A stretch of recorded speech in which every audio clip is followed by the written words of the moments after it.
I have two really bad habits that often will get me into trouble, which is that I am both someone who is extremely impulsive, um, and I am also someone who, when they commit to doing something, goes through and gets it done, despite how long it takes and despite how arduous the process is.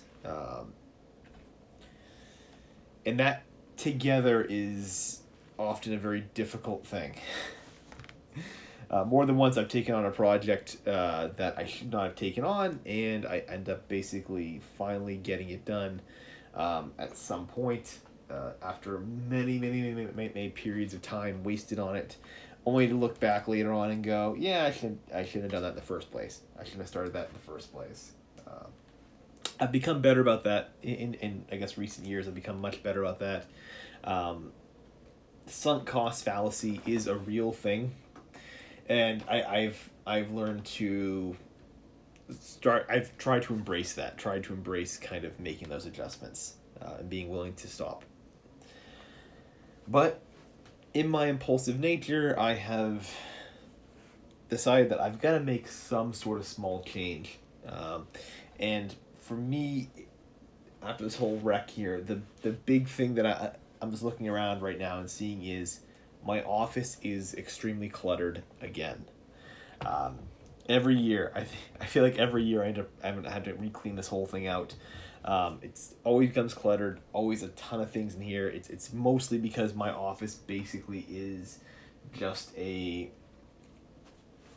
It's basically a storage room in my house. So I have like half, like the whole thing basically is always buried with a bunch of trash. So I made a plan that I'm going to go through and I'm going to clean this entire office up.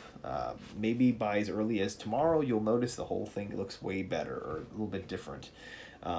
Maybe not, I don't know, but that is the plan. We're going to clean this office up. We're gonna basically overhaul the entire thing. Just basically go through and just get everything out of there. I don't know if I'm gonna rearrange things necessarily, but this thing's gonna get like everything's getting picked up, everything's getting put back in their place at the very least. There's never enough room. There is never enough room. Yeah, there. uh, I'm not someone that even buys a ton of stuff necessarily, but I feel like even the stuff that I have, like there's not enough room for it. Like if I was to go next year without adding anything to my house, I still would not have enough room for just what I already have. It's yeah, it's mind boggling, but it's got to be done. I'm gonna make a little change here. I'm gonna get a small. It's about getting that small win. I've spoken many times about needing small wins in the process, and oftentimes if you're taking on a very large goal, if you're taking on some massive writing project, just an example, right? What can help a lot is having a sort of outside goal to sort of motivate you and kickstart you. So if your goal is to start writing this big project, what I sometimes recommend is take something very small that's like that's so veily, so God, sorry, CTE brain here. Something that is so outside of the actual goal, but just has the thinnest of connections to it. So, for example, right, like I'm writing a project, I'm gonna do a small goal. I'm gonna clean my office, right, because I write in my office. It's something that has nothing to do with the actual project, but just having that small thing right there can, at certain points, kind of motivate the other. It's a weird thing. It's a weird thing.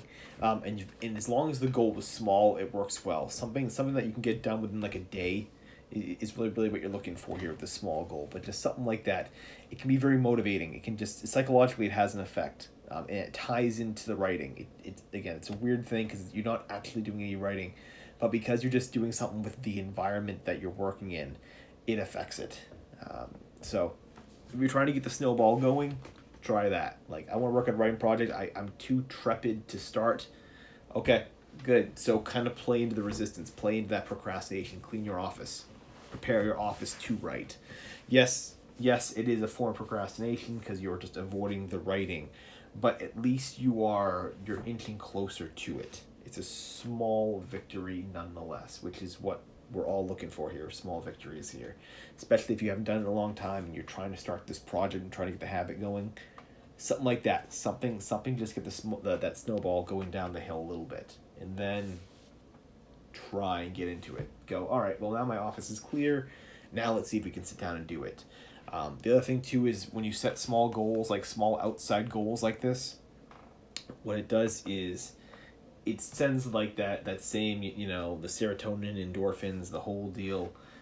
You get that dopamine hit, right, from actually getting something done. So it kind of plays into more of your psychology. It plays more into the biochemistry of goal achievement. So you're telling yourself, hey, listen, I achieved something awesome. I'm getting that euphoric feeling.